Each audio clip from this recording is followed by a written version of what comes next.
Hello दोस्तों, आज हम बात करते हैं हार्मोनिक प्रोग्रेशन, जिसे हिंदी में हरात्मक श्रेणी कहते हैं। हरात्मक श्रेणी कहते किसे, सबसे पहले हम ये जानते हैं क्योंकि कभी एग्जाम में पूछ दिया जाता है कि हरात्मक श्रेणी किसे कहते हैं, इसलिए परीक्षा की दृष्टि से ये डिफिनीशन इम्पोर्टेंट है। तो हम जानते हैं कि हरात्मक श्रेणी किसे कहते हैं। यदि किसी श्रेणी के पदों के व्युत्क्रम समांतर श्रेणी बनाते हैं तो वह हरात्मक श्रेणी कहलाती है। अगर मान लो हरात्मक श्रेणी की कोई भी श्रेणी दी गई है, ठीक, उनका व्युत्क्रम मतलब उनका उल्टा करने पर समांतर श्रेणी बन जाती है तो वह हरात्मक श्रेणी कहते हैं। देखो अभी हम बताते हैं कैसे। देखो, अगर जैसे मान लो ये हरात्मक श्रेणी है, ठीक है, इसे व्युत्क्रम करना, इस श्रेणी को व्युत्क्रम करने पर तो देखो क्या होगा, व्युत्क्रम मतलब उल्टा। 1 का 11 क्या होगा, 11, ठीक, कामा 1/8 का क्या होगा, 8, कामा 1/5 का उल्टा क्या होगा, 5, कामा 1/2 का क्या होगा, 2 होगा, ठीक है, कामा डन। देखो अब ये समांतर श्रेणी हो। अब समांतर श्रेणी की क्या कंडीशन होती है, उनका जो सार अंतर है वो समान होना चाहिए। देखो 8 - 11, 8 - 11, उसकी क्या कंडीशन होती थी, सारांतर की द्वितीय पद माइनस पहला पद। देखो 8 - 11 बराबर क्या होगा, -3। देखो आगे दो क्रमांक संख्या लेना चाहे, 8 5 5 - 8 बराबर क्या होगा, -3।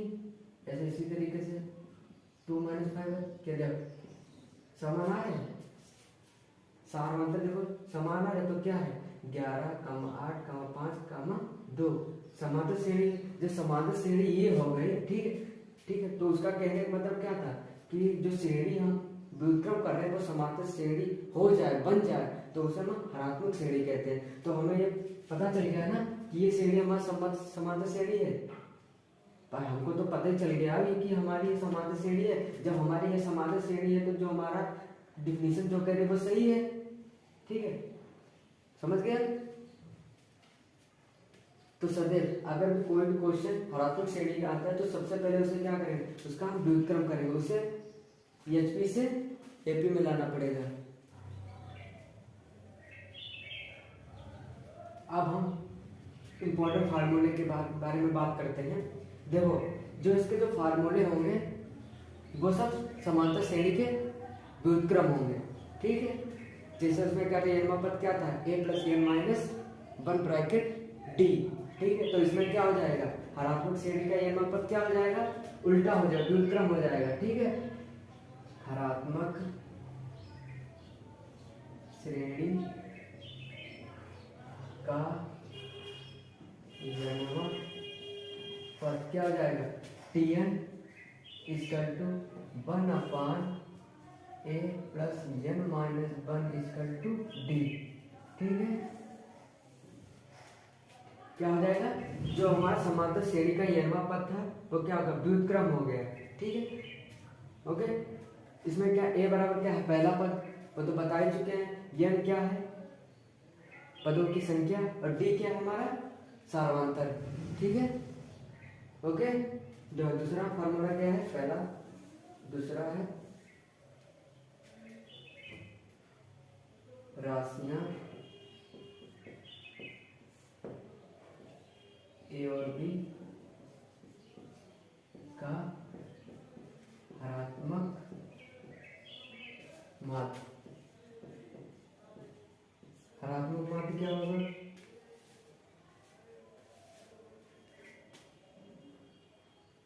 उसका उल्टा हो जाएगा, h = 2ab/a + b, ठीक है।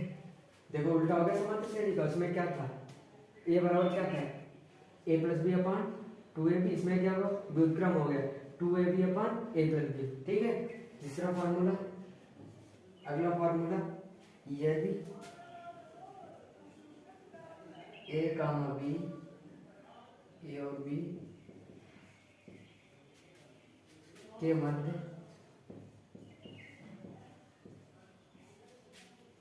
n हरात्मक माध्यम, हरात्मक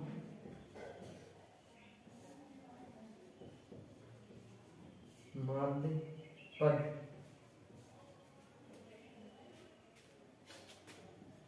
H1 कामा H2 कामा डैटेड N हो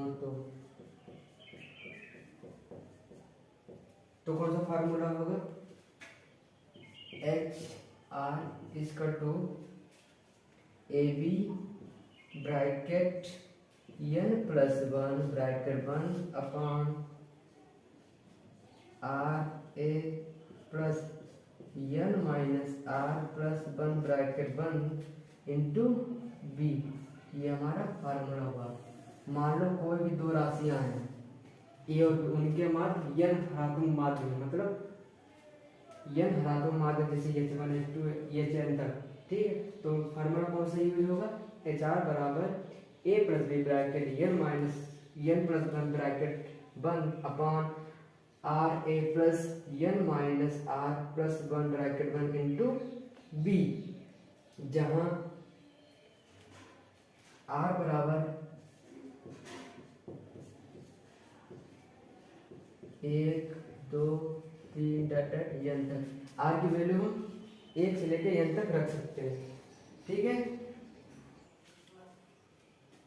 अगला फार्मूला, यदि ए कमा जी बाई एच क्रमशः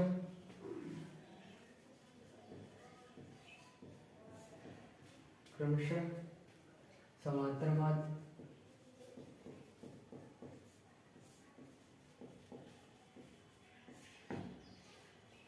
गुणोत्तर माध्य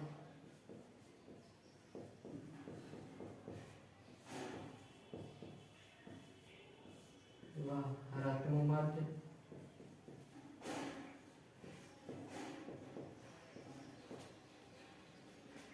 है तो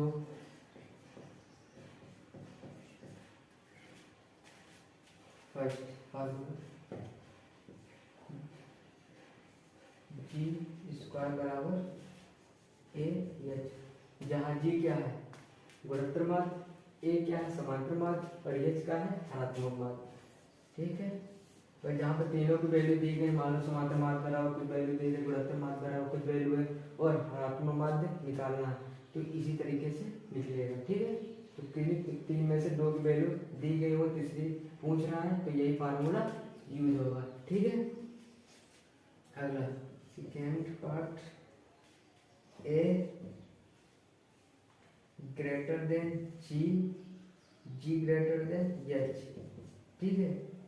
जो समांतर माध्य होगा वो गुणोत्तर माध्य से बड़ा होगा, और जो गुणोत्तर माध्य होगा वो हरात्मक माध्य से बड़ा होगा, ओके।